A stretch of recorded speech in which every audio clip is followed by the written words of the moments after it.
La primera conferencia de este encuentro está titulada El Derecho Penal Inhumano y será presentada por el señor Raúl Zaffaroni de Argentina.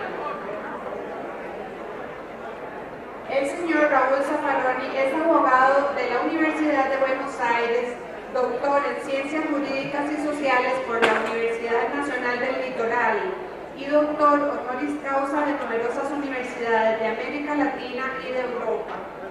Es autor de numerosos artículos y libros sobre derecho penal y criminología. Del año 1990 a 1992 fue director del ILANUD.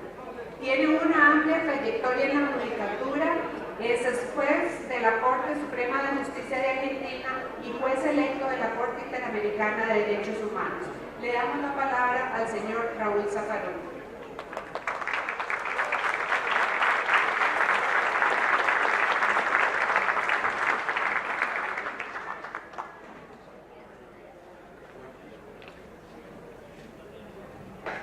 Queridas amigas, amigos, es con verdadera emoción que tomo la palabra en esta ocasión. Le agradezco al director magnífico director, al querido Elías, el honor que me hace al permitirme dar esta conferencia inaugural. Les decía que lo hago con sincera emoción porque no puedo menos que recordar que de alguna manera por esas vueltas y revueltas de la vida, la vinculación que tengo con el ILANUD desde hace muchísimos años e incluso desde antes de la creación misma del ILANUD. El destino me ha dado la satisfacción, el gusto de haber sido discípulo del maestro Alfonso Quiroz Cuarón, el criminólogo mexicano que trabajó en Naciones Unidas la creación de este instituto. Y luego tuve el gusto de trabajar en el ILANUD en tiempos del recordado Jorge Arturo Montero Castro. En los escasos 2 años en que estuve al frente del ILANUD, tuve como colaboradora a la doctora Jacinta Valvela, cuyo recuerdo tampoco puedo omitir en este momento. Tampoco me vuelve a la memoria toda la cooperación que durante años dio al ILANUD otro gran ausente, que fue el doctor Don Luis Paulino Mora. Quisiera, si me lo permiten, comenzar estas palabras recordando que a 2 ausentes de la última semana de nuestro pequeño mundo criminológico y penal. Desgraciadamente en Bolonia se extinguió la vida de nuestro querido Máximo Paparini y en Buenos Aires la del querido David Baigún. Bueno, seguimos adelante de cualquier manera. Todo este pasado nos impulsa hacia el futuro. Y mencioné a los que se fueron, pero no quiero ni voy a pedir un minuto de silencio por nadie porque no vale la pena. No vale la pena porque el silencio es para los que no hablan, no están. En lugar de todo lo que se fueron, siguen hablando, nos siguen mandando, están presentes y van a estar presentes en todo lo que hagamos. Hablar de derecho penal inhumano suena extraño. ¿Por qué? Porque todos tratan de hablar de un derecho penal humano. Es decir, los derechos humanos son un concepto de tipo subjetivo, pero cuando hay que objetivarlo en una rama del derecho respetuosa de derechos humanos, entonces una rama del derecho objetivamente humano. Sin embargo, nos estamos olvidando del derecho penal inhumano. Y se investiga poco. se lo investiga poco y al investigarlo poco se corre el riesgo de que se nos filtren elementos del discurso del derecho penal inhumano que desgraciadamente a lo largo de casi toda su historia, de un milenio, no me voy más lejos, casi siempre ha sido derecho penal inhumano. Cuando el derecho penal deja de fijarse en el daño, en la lesión, lo que provoca, en la afectación de los derechos y de los bienes jurídicos ajenos, para empezar a buscar personas, para buscar enemigos, ese derecho penal se convierte en un derecho penal de autor y se convierte en un derecho penal inhumano. La lesión, lo que sufre el afectado, pasa a ser simplemente un dato, un síntoma para ver quién es el enemigo. Un síntoma que no obliga, porque realmente si la lesión la causa el amigo, entonces eso no cuenta y abrimos el campo de la impunidad. Cuando empezamos a hacer eso tiene una traducción procesal que es el crimen exceptum. Es decir, no, hay crímenes excepcionales por su extremada gravedad en la investigación, en la persecución, en el juzgamiento, tenemos que bajar las garantías porque si no, no podemos defendernos de esa amenaza cósmica. Y entonces todo medio se vuelve lícito para investigar, para juzgar el crimen exceptum. Puede usarse la tortura, puede usarse la extorsión, pueden usarse falsas promesas, cualquier cosa. De este modo lo que logramos es que cuando tenemos que imponer las penas más graves, las garantías que rodeamos esa imposición son menores. El crimen exceptum además se va ampliando porque es elástico. Primero empieza con algo que nos terroriza un poco, pero después se va extendiendo, se extiende y finalmente invade todo el aparato político. La excepción se ordinariza. Todo el sistema se vuelve excepcional. Y el final de este curso lo conocemos todos. No tengo por qué recordarlo mucho. Este curso termina invariablemente en una masacre estatal, en un genocidio, y si lo tengo que traducir físicamente, en una montaña de cadáveres. Desgraciadamente, esto ha pasado muchas veces en la historia y hemos avanzado mucho. Por supuesto, hoy el crimen exceptum no es la hechicería ni la brujería, hemos avanzado, no quemamos brujas, sí es cierto. Desde ese punto de vista está bien no quemar brujas, nadie lo va a dudar.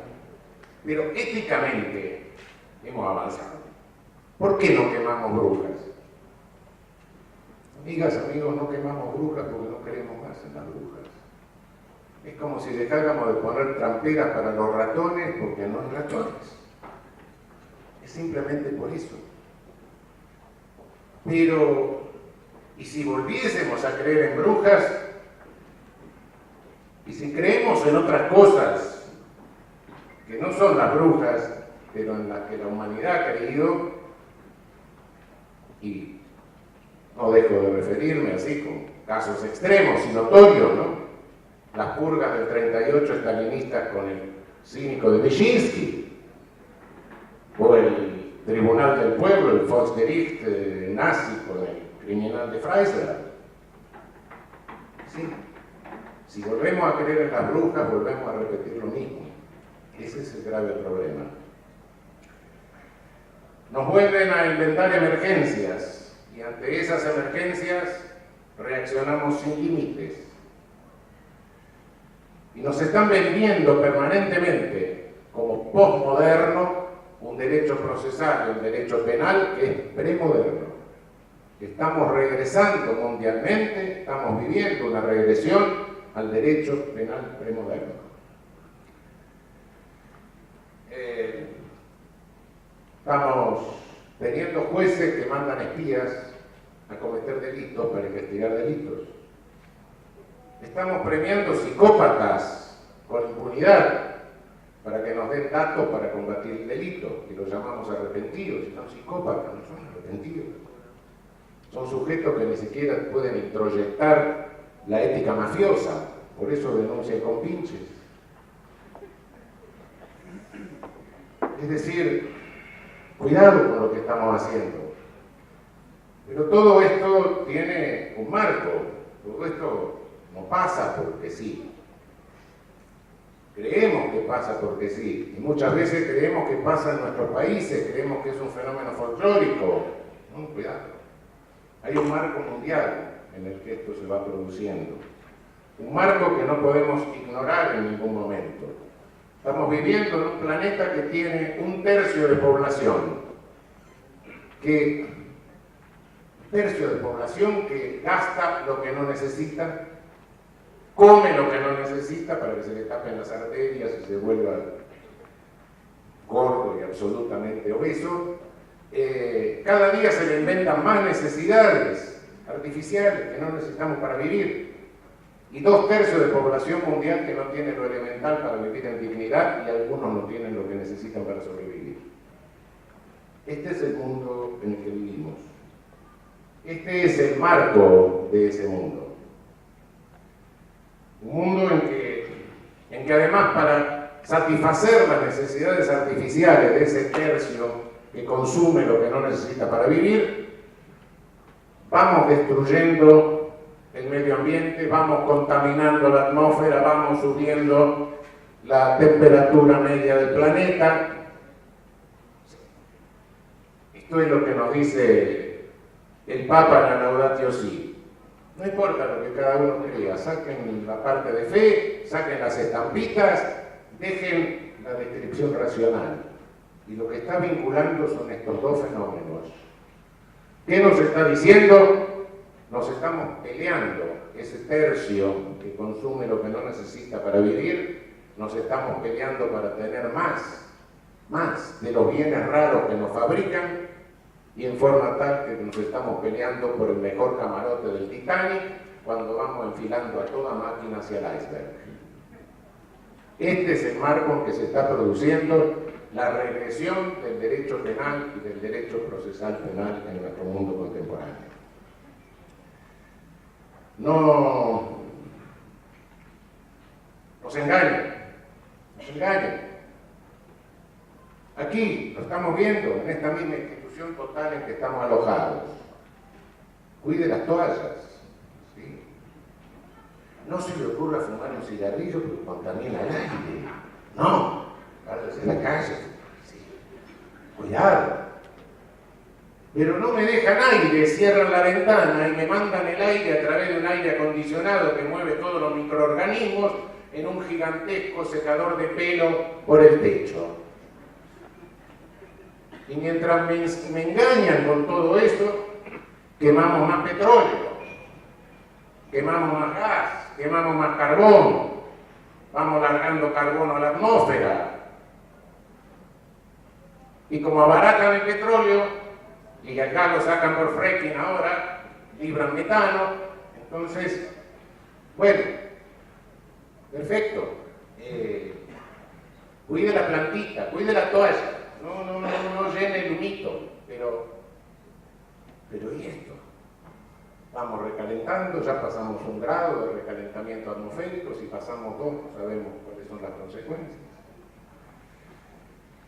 Señores, señoras, este mundo del siglo XXI es complicado. Este es el panorama y el marco del mundo. Pero también tenemos el marco latinoamericano. En este mundo estamos los latinoamericanos, en este mundo está nuestra región. Y América Latina está padeciendo en este momento una etapa avanzada del colonialismo. Ya no es el colonialismo originario de los ibéricos, ya no es el neocolonialismo de los ingleses, ni la ocupación territorial a través de nuestras Fuerzas Armadas pervertidas por una ideología colonialista francesa, no. Ahora no nos ocupan territorialmente ni políticamente, sino que nos ocupan indirectamente por medio de maniobras financieras, por medio del capital financiero transnacional. El mundo del siglo XXI no es el del siglo XX.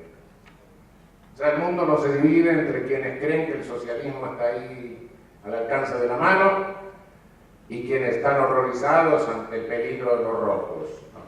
El mundo ya no va así. Hoy estamos peleando directamente entre un capitalismo mínimamente racional, entre un capitalismo pequeño, chico, productor de bienes, un capitalismo capaz de agregar valor, un capitalismo que demande mano de obra y un capitalismo financiero, transnacional, de corporaciones, criminal y delincuencial. Esta es la situación que tenemos. A ese capitalismo mínimamente razonable corresponde un modelo de sociedad que, con todos los defectos que pueda tener, trate de incluir, y a ese capitalismo financiero corresponde un modelo de sociedad con 30% incluidos y 70% excluidos. Esa es la disputa que tenemos en este momento. Dos modelos de Estado, el que fomente un modelo de sociedad incluyente y el que fomenta un modelo de sociedad excluyente. Una lucha entre la política y el poder de las corporaciones transnacionales, y eso no solo en nuestra región, también en el centro, lo vemos permanentemente. ¿Quién manda, la política o el poder económico de las transnacionales? Esa es una discusión mundial, una pugna mundial. Con el inconveniente para la política que sea de un país central o de cualquiera de nosotros, es local, en tanto que las corporaciones transnacionales pueden actuar o desplazarse geográficamente en un mundo con una revolución comunicacional importante. Este es el marco mundial y regional. ¿Y qué pasa en nuestra región? Bueno, en nuestra región tenemos un panorama de violencia complicado. Tal cual lo señaló varias veces Elías Carranza en sus investigaciones, de los 28 países que superan el 20 por 100.000 anual de homicidios, tenemos 18 en América Latina y el Caribe. Al mismo tiempo tenemos los coeficientes de Gini, o sea, los índices de distribución de riqueza inequitativa más altos del mundo. Naturalmente que si se nos quiere imponer un modelo de sociedad 30 incorporados, 70 excluidos, algo hay que hacer para contener al 70% que se queda fuera.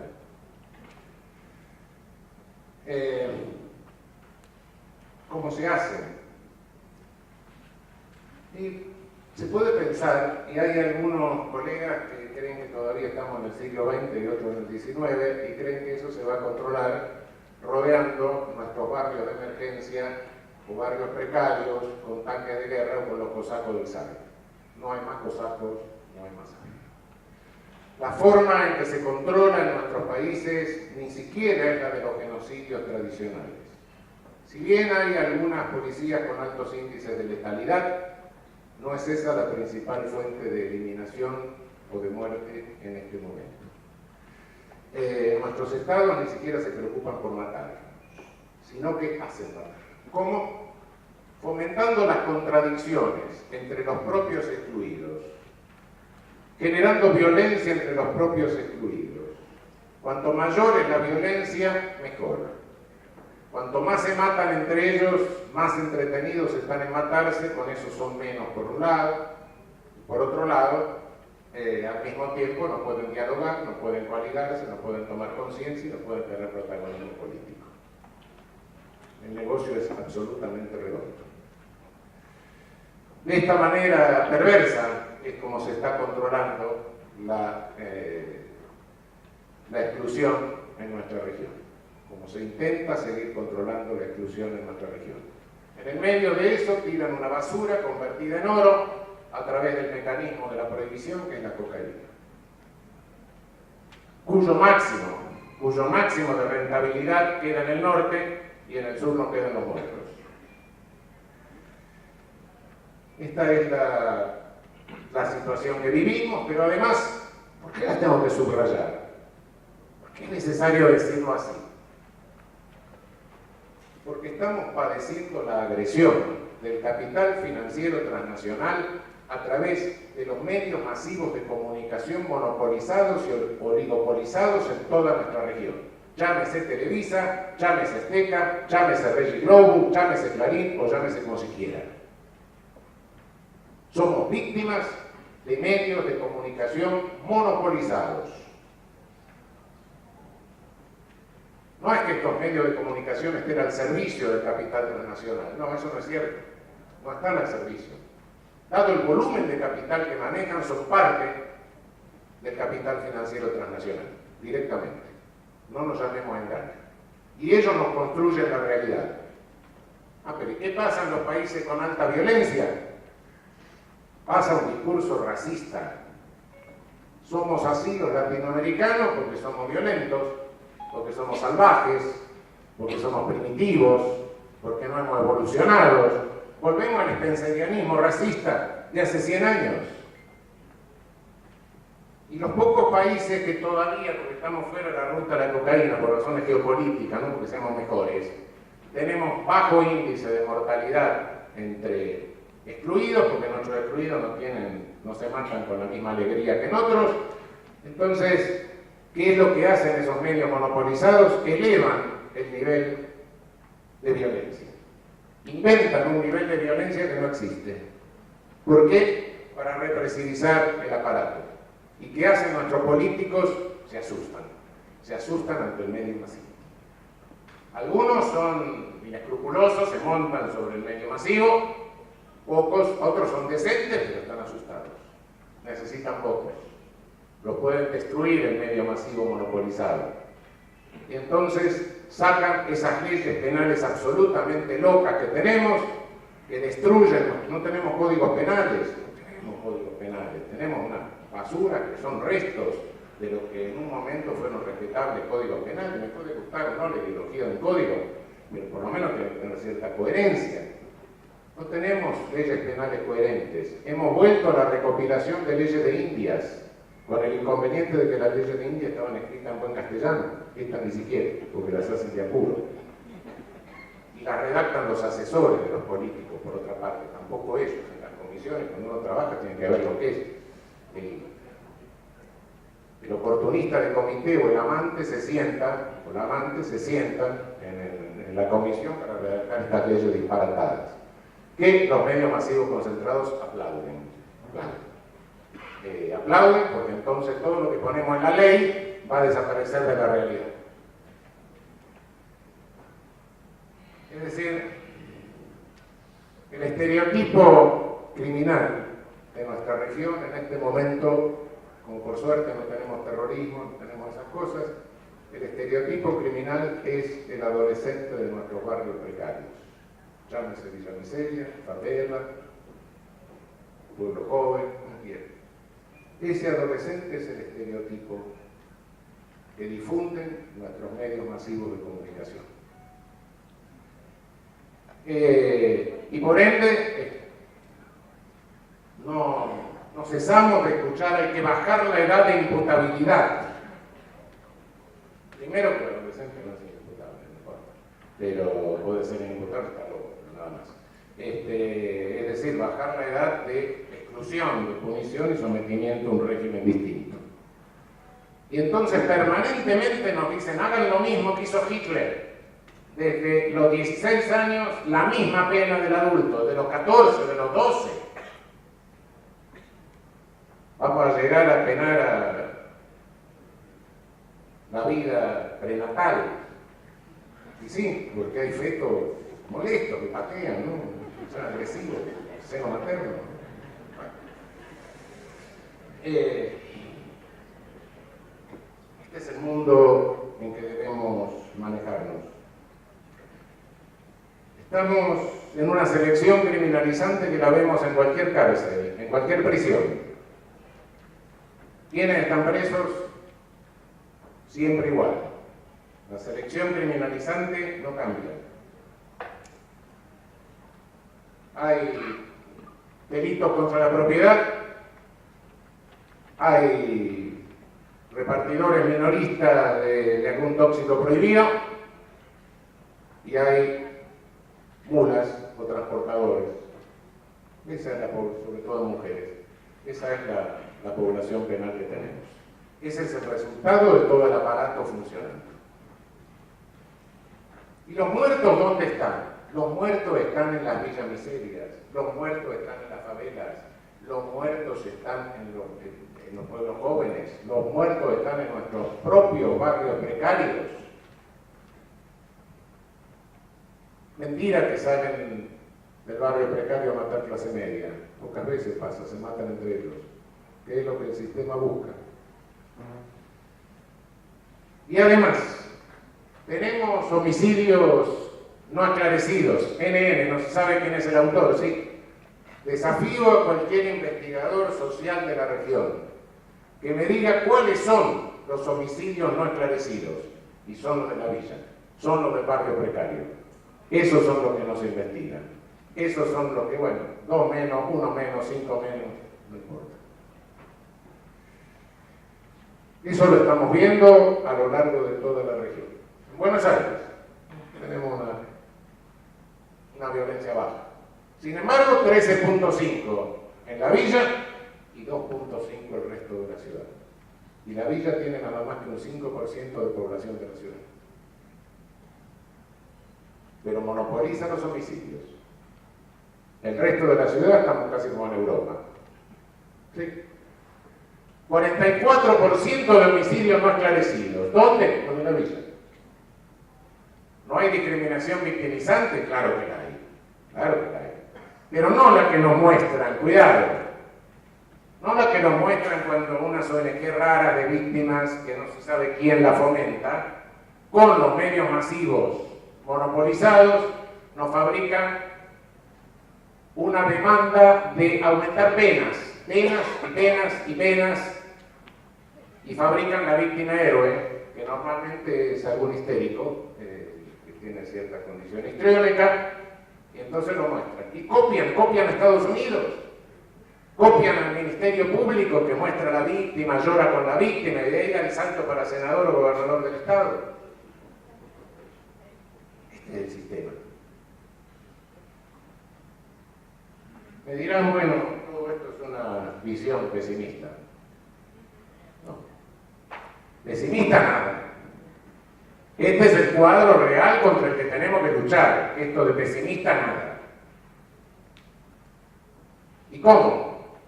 Bueno, por supuesto que tenemos que luchar y va a ser peliagudo, sí, ya lo sé. Primero y antes que nada, politizarnos. El marco este no es gratuito, es un marco de poder, es un marco político. Cuando alguien dice, no, yo no entiendo nada de política, no me meto, no me interesa la política, ¿no te interesa la política? En esta condición de América Latina, si no te interesa la política, es porque te resignás a ser colonizado. Pero además, invariablemente, o hacemos política nosotros, o la política nos hace a nosotros. O ejercemos nosotros el poder, o el poder nos formatiza. Pues antes que nada, tomar conciencia. Tomar conciencia política y exigirle seriedad a los políticos. No demagogia vindicativa a través de una cámara de televisión que le ponen adelante. No, seriedad. Responsabilidad. En segundo término, los medios masivos de comunicación monopolizados. No vamos a tener democracia en nuestra región si no pluralizamos los medios masivos de comunicación. El pueblo tiene que informarse y tiene que tener distintas visiones de la realidad. Yo no sé lo que está pasando en Siria en este momento. Me entero a través del medio masivo, me entero a través de la televisión, que como me muestra una filmación, pensamiento concreto, por supuesto, que está tratando de hacer idiota, está reduciendo la capacidad de pensamiento abstracto. Entonces, creo que porque veo algo, ese algo existe y ese algo es la única realidad. Pero no me doy cuenta que esto es como la propaganda de las películas que se hacen en el cine. Cortan un pedazo, cortan otro pedazo, muestran la cola de la película y no sé cuándo empezaron a cortar y cuándo terminaron de cortar. No sé lo que pasó antes, lo que pasó después y cuál es el contexto. Esto, cuando hay un solo discurso, cuando hay una sola visión de la realidad, esto se llama totalitarismo. Y no me importa si lo hace un monopolio televisivo, si lo hace el señor Mussolini, el señor Hitler o el señor Stalin, es lo mismo. No podemos tener democracia con una sola construcción de realidad. Y guste o no guste, el medio masivo tiene que construir realidad, corta pedazos de realidad. No hay un medio masivo que sea el que me diga la realidad, no. De la realidad me informo. Sobre todo en las grandes ciudades, directamente no es que ya no sepa lo que pasa en Siria, no sé lo que pasa en otro barrio. Entonces, cuidado con lo que estamos haciendo. Estamos quedando en manos de constructores de realidad que dependen claramente de las fuerzas tardo-colonialistas de nuestra región. Poderes judiciales. Tenemos que pensar, repensar y perfeccionar la ingeniería institucional de nuestros poderes judiciales. No podemos tolerar que surjan en nuestros poderes judiciales minorías golpistas, y surgen. No podemos tolerar que en nuestros poderes judiciales haya minorías que añoran toda esa época que el presidente dijo hace un rato que pasó. Y sin embargo existe. ¿De dónde? ¿De dónde sale? Amigas y amigos, no nacen de una incubadora, los formamos en las universidades. Cuidado con lo que escribimos, cuidado con lo que teorizamos, cuidado con lo que decimos. Estamos formando pichones de operadores. Tenemos una enorme responsabilidad en este sentido. Cuando digo que hay que investigar el derecho penal inhumano, estoy diciendo, cuidado, que tenemos que dar los elementos. Legislación racional. Tenemos que exigirle a nuestros políticos una legislación penal racional. Hay delitos gravísimos, hay delitos graves, hay delitos de intensidad media, hay delitos leves y hay delitos levísimos. Cada uno de estos merece un tratamiento distinto. No podemos dar la misma medicina a todo, no podemos resolver de la misma manera todo, ni podemos hacer el mismo proceso para todos porque no hay presupuesto que aguante. Si yo me llevo una botella de refresco en un supermercado de Londres, no me llevan a la corte y me hacen un jurado. No, el sujeto que me pone una multa. Terminamos la historia. Era sabio Napoleón cuando hablaba de crímenes, delitos y contravenciones. ¿Por qué? Porque sometía cada una de esas cosas a un proceso distinto que era más barato según la gravedad menor. Cuanto menor la gravedad, más barato el proceso, claro, naturalmente. ¿Por qué? Porque necesitaba dinero para hacer los ejercicios y tomarse Europa, claro, no era ningún tonto. No iba a gastar en hacer procesos estúpidos. Nosotros gastamos en hacer procesos tontos.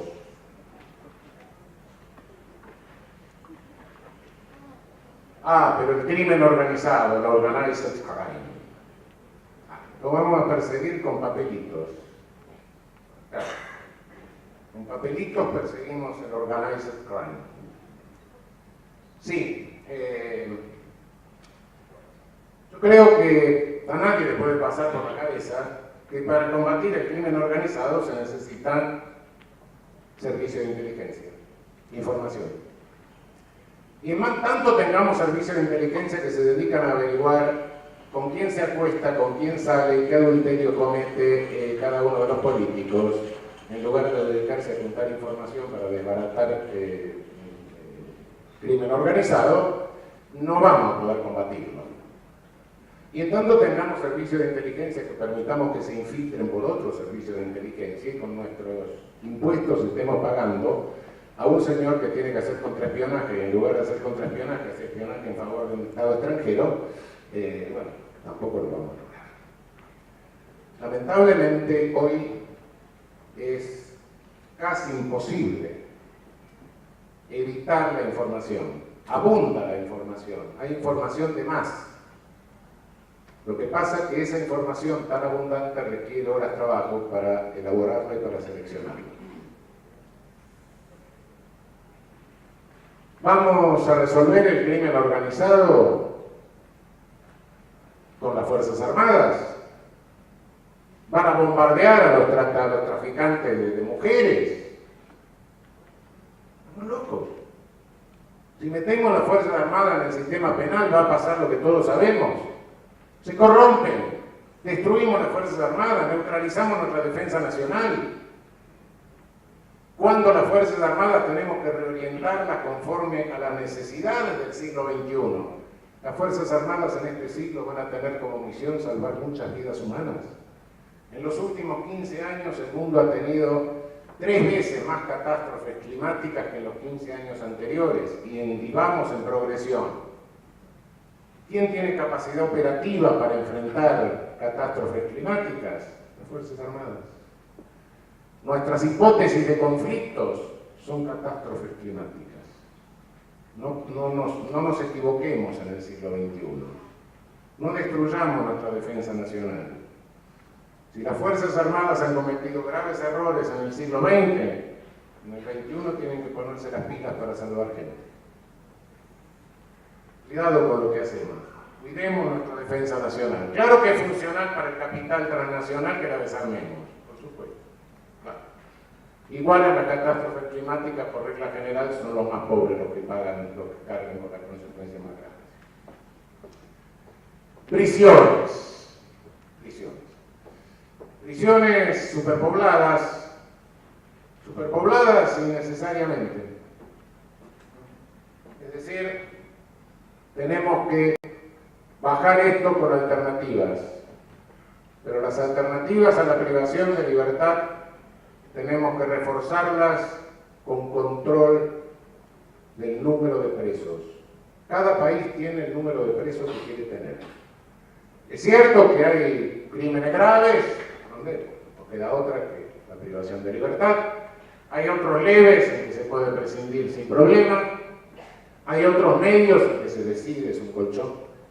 Y en esa decisión está el número de presos que cada uno quiere tener. No es que en Finlandia suelten a los asesinos, no lo sueltan. Pero han decidido tener menos presos y listo. Canadá tiene menos presos, Estados Unidos tiene más presos. Es una decisión política. Pero ¿cómo hacer? ¿Cómo hacer frente a nuestros medios masivos monopolizados? Necesitamos establecer cuál es la capacidad locativa que tenemos en nuestras prisiones y no tener más presos que lo que podemos tener. Y el resto pasa a penas alternativas, no privativas de libertad. En orden de gravedad, en orden de lo que reste cumplir de la pena, etc. Y cuidado con el verso de la privatización. Cuidado con que vamos a privatizar y la cárcel va a ser una unidad económica. No, el trabajo libre está devaluado. ¿Cómo vamos a valorizar el trabajo preso? Es absolutamente absurdo. Esto no significa que no podamos tercerizar algún servicio.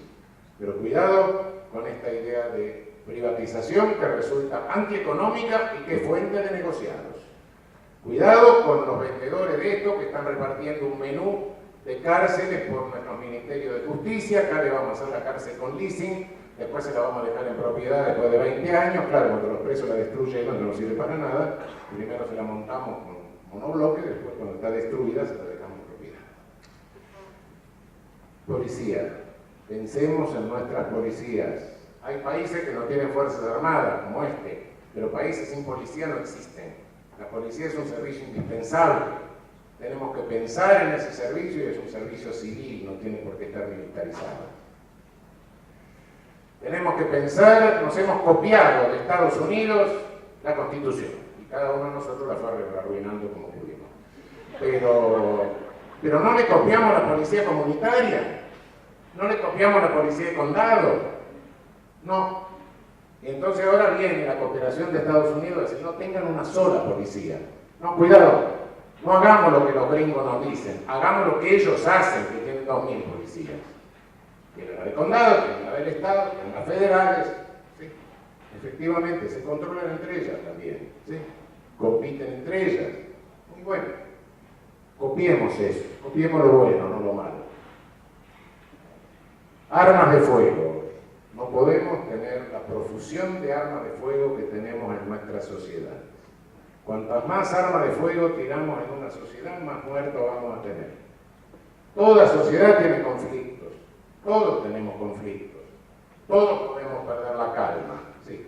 Pero si perdemos la calma y no hay un arma de fuego, la cosa es mucho menos grave que si hay un arma de fuego en la familia. Y eso lo vemos todos los días. Tóxicos. ¿Cuál es el tóxico criminógeno por excelencia en nuestra región? El alcohol. Bueno, la cocaína. La cocaína mata por la prohibición. ¿Cuántos años hubiésemos necesitado para tener por sobredosis de cocaína los muertos que hoy tenemos en nuestra región por concentración de plomo? Yo calculo que 200 años. Ahora lo tenemos en 5 o 6 años. Mata la prohibición más que la cocaína. Esa es la realidad que estamos viviendo. Con un tráfico que se queda con el 60% de la renta dentro de la red de distribución del país demandante. Y si quieren terminar con la cocaína, y si quieren terminar con el organized crime, entonces empecemos por cerrar los refugios fiscales, que son refugios, algunos los llaman paraíso, porque como saben mal en inglés se confunden heaven con heaven. Son refugios. No he visto desembarcar ninguna fuerza internacional para cerrar estos refugios fiscales, estas lavadoras, estas wash machines. No. Hay que sentarse, economistas tienen que sentarse a ver cómo se desarma esta economía que se ha armado y cuáles consecuencias tiene. Yo no sé cómo se desarma. Nos ha superado. No seamos omnipotentes, no somos ni los criminólogos ni los penalistas los que podemos resolver esto. Esto ahora lo tienen que resolver economistas. ¿Cómo desarmamos esta economía que se ha montado de una dimensión realmente increíble y que no sabemos qué consecuencias tiene desarmarla para la economía, incluso para la economía mundial, para el circulante mundial? Pero acá hay algo.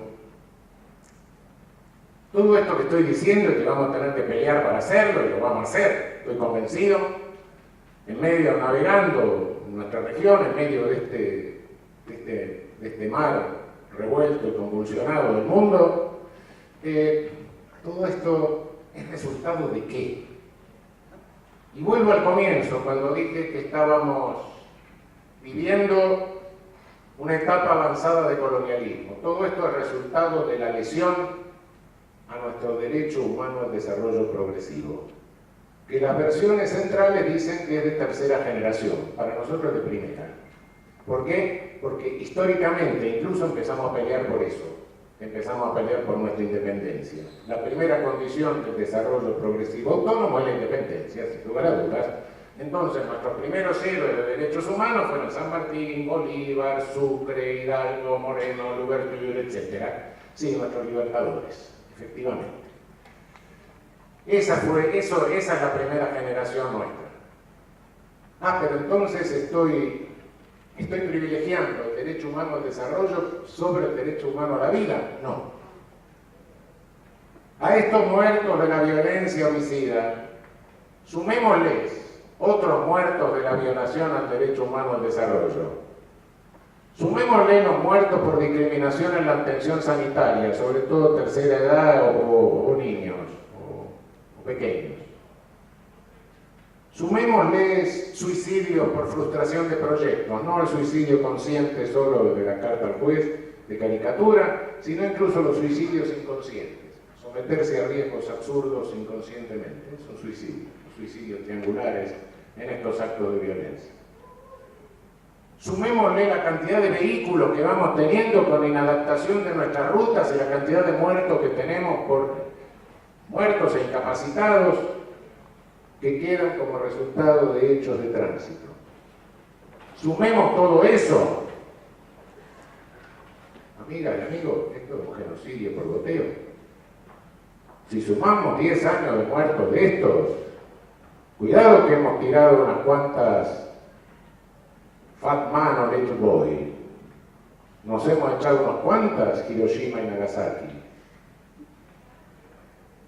Negar esto es negacionismo. negar este genocidio por goteo como resultado del desconocimiento de nuestro derecho humano al desarrollo progresivo, esto es negacionismo. No hay espacio para el negacionismo. No tenemos espacio para el negacionismo. El desánimo y el pesimismo no tienen espacio en este mundo. El que dice no puedo hacer nada es falso, es falsedad y cobardía. La negación del problema frente a la realidad letal de un genocidio con paciencia es negacionismo.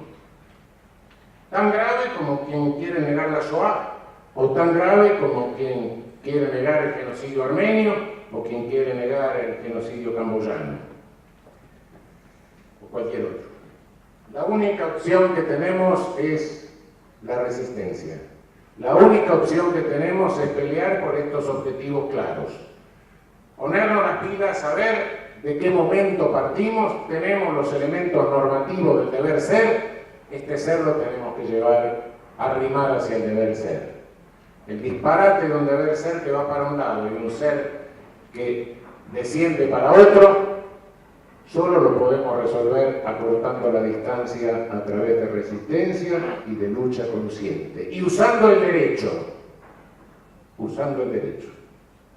Porque la tentación de la violencia existe, pero lamentablemente, cada vez que se acude a la violencia, y aunque se llegue a tener éxito, la mayor parte de los cadáveres los ponen los más vulnerables, los más afectados. Este es nuestro camino, a mi modo de ver, y creo firmemente que está en nuestras manos hacerlo realidad. Muchísimas gracias.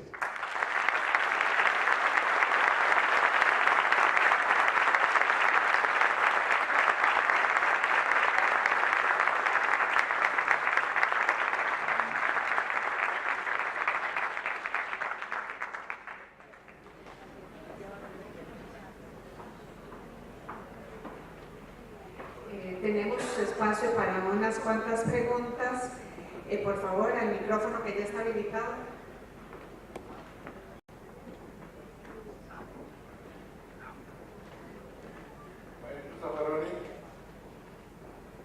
Tenemos hoy la noticia de que por primera vez en las Naciones Unidas un reo, un presidiario, que desmontó 30 años en una cárcel, estamos presentes. Y estamos presentes desde aquel día maravilloso que nos despedimos de usted en la Corte Suprema de Justicia. Estamos aquí los mismos criminólogos de ese día. Está don Sergio, está don Luis, está doña Emma y está doña María Luz Lima. Estoy yo. En aquella oportunidad salimos de Almoloya, ¿recuerda? Antes de los tequilas que nos tomamos en el Corte Suprema de Justicia. Y usted nos dijo en esa oportunidad, Almoloya es muy bueno, pero recuerden la teoría de Di Tullio, ¿recuerda? Hoy estoy yo aquí para pedirle un solo favor y agradecerle a este compañero mexicano que me cedió el minuto. Un minuto. Usted va a cenar con el señor presidente de Costa Rica. Y él, cuando tomó posesión de su mandato, lloró porque dijo que en Costa Rica hacía falta la ley protectora de animales. En estos momentos el señor presidente está tratando por hacer una perfecta ley de protector de animales. Y como usted va a cenar con él, dígale que yo le pido, le suplico, que en esa ley protectora de animales ponga los derechos de los reos de Costa Rica que no tienen los derechos de los protectores de animales en esa ley. Muchas gracias.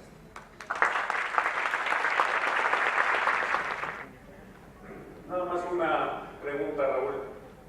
Explicaste en tu visión muy profunda cómo se manejan, digamos, las instituciones internacionales. Pero yo te hago una pregunta. ¿Qué piensas que el 80% del financiamiento de todas las organizaciones civiles del mundo también sean financiadas por dinero que viene de la Bolsa de Nueva York? Me estoy refiriendo a un dato concreto que no se quiere hablar, es decir, el monopolio que existe por parte de la Fundación Soros y Open Society Institute, que te controla la idea de pensamiento y que también es financiada por esos mismos elementos. No, no es que lo piense, hay una realidad. Me refiero al... Vamos a centrarnos en un problema, porque podemos divagar en varios. Centrémonos en el problema de la contaminación ambiental. Efectivamente, se han comprado a ONGs ambientalistas, no todas, pero han comprado ONGs ambientalistas, están haciendo programas absolutamente ridículos algunos, nos están convenciendo, cuando decía lo de esta institución total, estaba representando eso, nos están convenciendo que porque no tiremos plástico vamos a salvar el mundo, o cosas por el estilo, cuando en realidad lo que están ocultando, y aparte con la baja del precio del petróleo están invirtiendo cada vez menos en el fomento de la energía renovable, solar, eólica, etcétera, energía limpia. ¿Por qué? Porque es más barato quemar petróleo y están sacando gas con fracking. Cuando uno está aterrizando en la Antártida, ve cubitos de hielo sin whisky, cubitos de hielo azules, hielo viejo, hielo antiguo, hielo millones de años, que sale ese azul es metano. Vamos a encender el cigarro en el aire sin necesidad de encendedor. El metano es más recalentante que el carbono todavía. Y cuidado que esto no es que paremos hoy. Si paramos hoy, si parásemos hoy, si dejásemos de quemar petróleo, carbón, gas hoy, lo único que vamos a conseguir es no agravar la situación. Pero el que está en la atmósfera se va a quedar por siglos hasta que la atmósfera lo puede eliminar. Claro, no soy consciente de eso. Y cuidado que cuando revaloro el discurso del Papa no lo hago porque yo soy un sujeto de la Iglesia, ni mucho menos, sino que porque es un líder mundial que está diciendo cuidado con lo que estamos haciendo. Eso es una visión del mundo. Puedo no coincidir o coincidir en una visión religiosa, etc. Eso tiene que ver. Pero alguien que está mirando el mundo me dice, no, miren que esto que estamos haciendo, sí, efectivamente, es uno de los problemas más graves. En este aspecto lo señalo, podríamos señalar cualquier otro.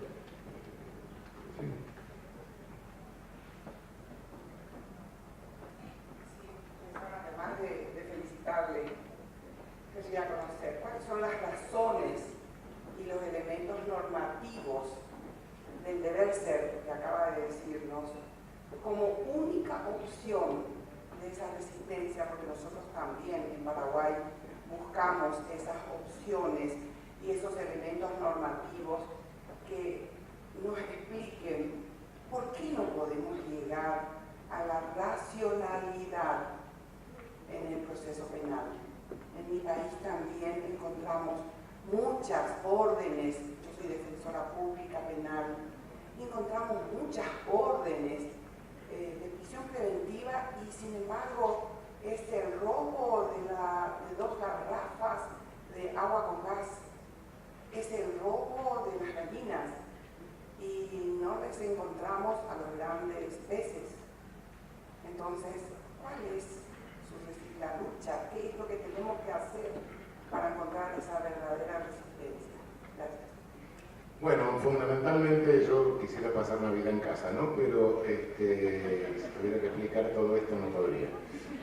Pero básicamente hay una característica estructural del poder punitivo que la podemos bajar, rebajar, reducir, pero no eliminar.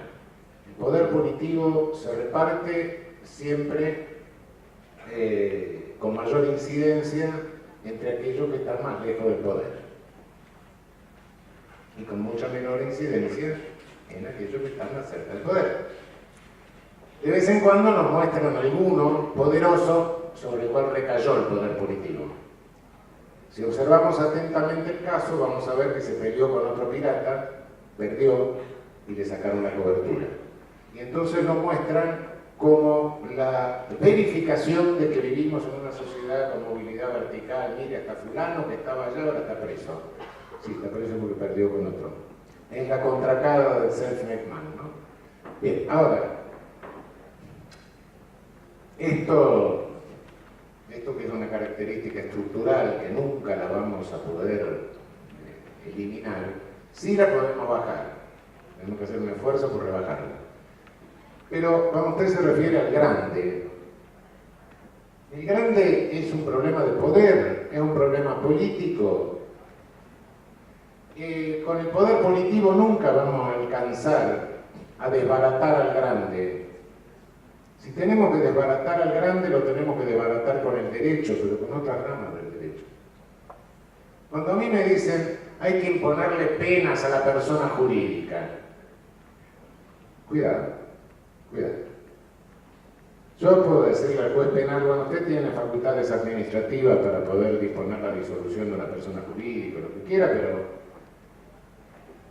pero para imponer una pena se necesitan una serie de formalidades, de garantías, que para imponer una multa administrativa, una sanción administrativa, en función del principio de ejecutividad del acto administrativo, no necesito.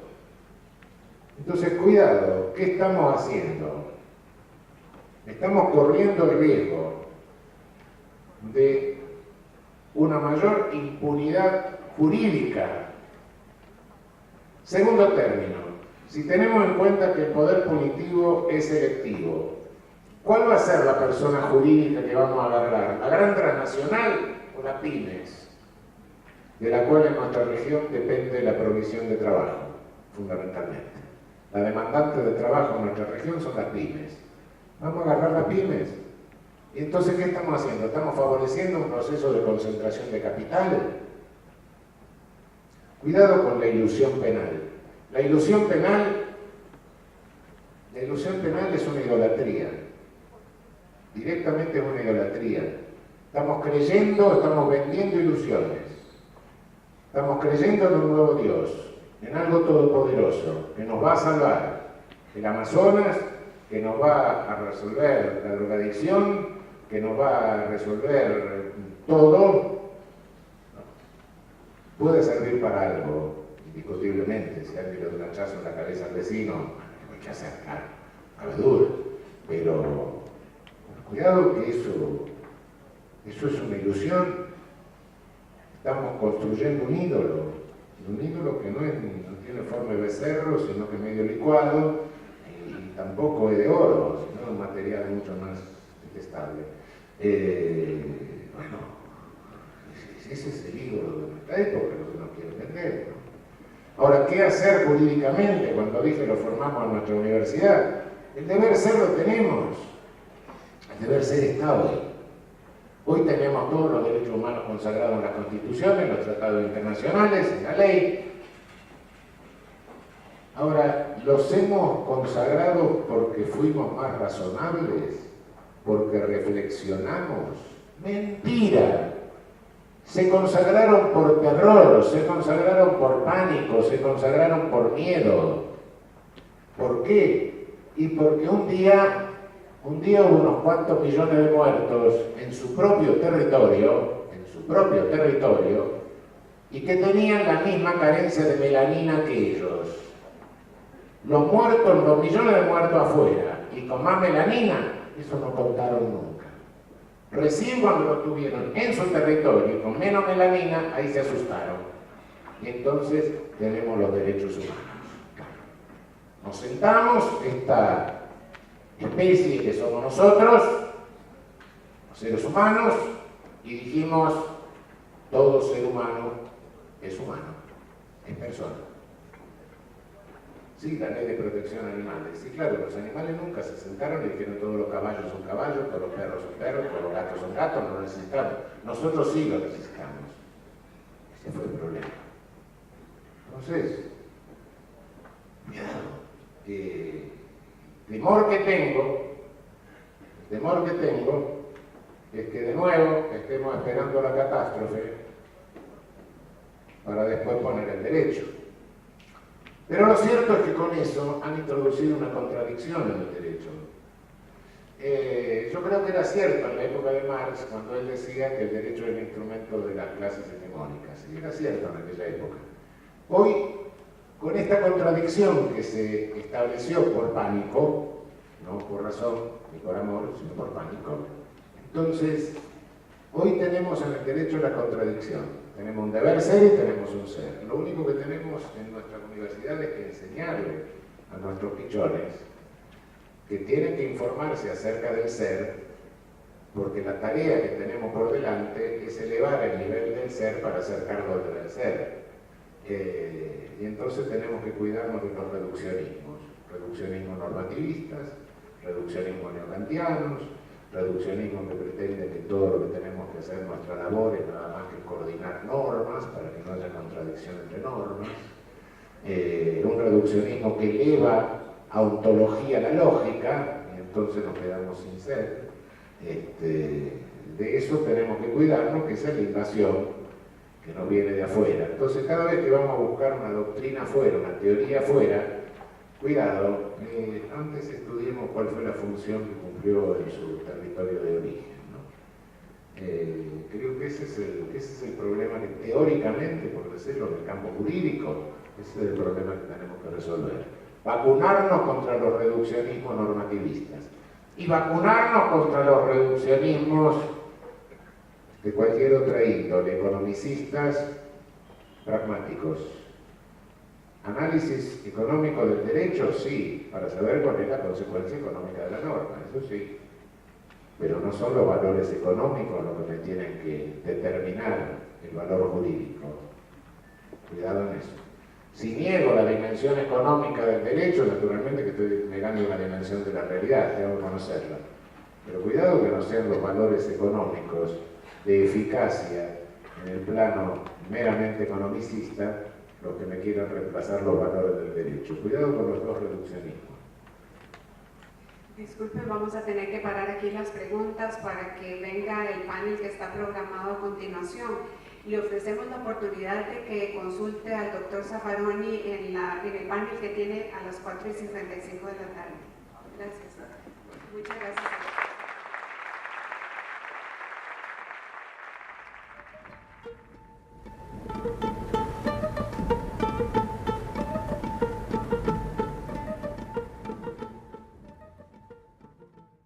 No quiero ni voy a pedir un minuto de silencio por nadie porque no vale la pena. No vale la pena porque el silencio es para los que no hablan, no están. En lugar de todo lo que se fueron, siguen hablando, nos siguen mandando, están presentes y van a estar presentes en todo lo que hagamos. Hablar de derecho penal inhumano suena extraño. ¿Por qué? Porque todos tratan de hablar de un derecho penal humano. Es decir, los derechos humanos son un concepto de tipo subjetivo, pero cuando hay que objetivarlo en una rama del derecho respetuosa de derechos humanos, entonces una rama del derecho objetivamente humano. Sin embargo, nos estamos olvidando del derecho penal inhumano. Y se investiga poco. Se lo investiga poco y al investigarlo poco se corre el riesgo de que se nos filtren elementos del discurso del derecho penal inhumano que desgraciadamente a lo largo de casi toda su historia, de un milenio, no me voy más lejos, casi siempre ha sido derecho penal inhumano. Cuando el derecho penal deja de fijarse en el daño, en la lesión, en lo que provoca, en la afectación de los derechos y de los bienes jurídicos ajenos, para empezar a buscar personas, para buscar enemigos, ese derecho penal se convierte en un derecho penal de autor y se convierte en un derecho penal inhumano. La lesión, lo que sufre el afectado, pasa a ser simplemente un dato, un síntoma para ver quién es el enemigo. Un síntoma que no obliga, porque realmente si la lesión la causa el amigo, entonces eso no cuenta y abrimos el campo de la impunidad. Cuando ratones, es simplemente por eso. Pero, ¿y si volviésemos a creer en brujas? ¿Y si creemos en otras cosas que no son las brujas, pero en las que la humanidad ha creído? Y No dejo de referirme así con casos extremos y notorios, ¿no? Las purgas del 38 estalinistas con el cínico de Nijinsky, o el Tribunal del Pueblo, el Volksgericht nazi con el criminal de Freisler. Sí. Si volvemos a creer en las brujas, volvemos a repetir lo mismo. Ese es el grave problema. Nos vuelven a inventar emergencias y ante esas emergencias reaccionamos sin límites. Y nos están vendiendo permanentemente como posmoderno un derecho procesal, un derecho penal que es premoderno. Estamos regresando mundialmente, estamos viviendo una regresión al derecho penal premoderno. Estamos teniendo jueces que mandan espías a cometer delitos para investigar delitos.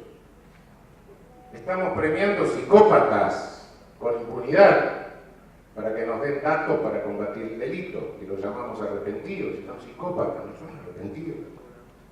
Son sujetos que ni siquiera pueden introyectar la ética mafiosa, por eso denuncian con pinches. Es decir, cuidado con lo que estamos haciendo.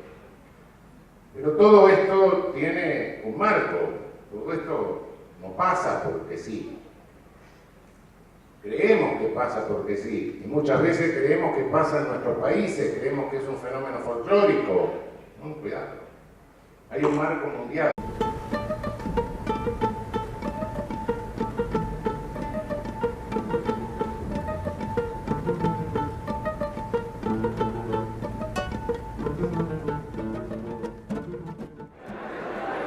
La primera conferencia de este encuentro está titulada El Derecho Penal Inhumano y será presentada por el señor Raúl Zaffaroni de Argentina.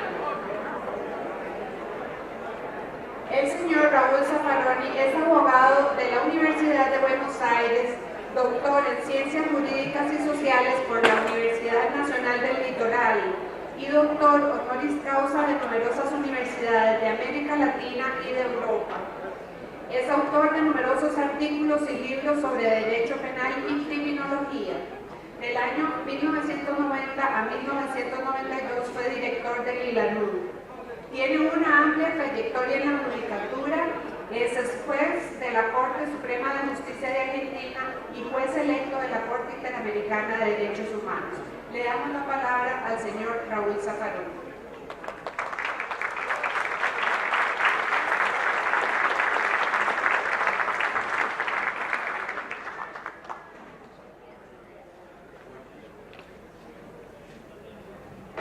Queridas amigas, amigos, es con verdadera emoción que tomo la palabra en esta ocasión. Y agradezco al director magnífico director, al querido Elías, el honor que me hace al permitirme dar esta conferencia inaugural. Les decía que lo hago con sincera emoción porque no puedo menos que recordar que de alguna manera por esas vueltas y revueltas de la vida, la vinculación que tengo con el ILANUD desde hace muchísimos años e incluso desde antes de la creación misma del ILANUD. El destino me ha dado la satisfacción, el gusto de haber sido discípulo del maestro Alfonso Quiroz Cuarón, el criminólogo mexicano que trabajó en Naciones Unidas la creación de este instituto. Y luego tuve el gusto de trabajar en el ILANUD en tiempos del recordado Jorge Arturo Montero Castro. En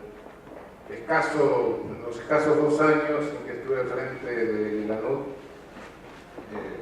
tuve como colaboradora a la doctora Jacinta Valvela, cuyo recuerdo tampoco puedo omitir en este momento.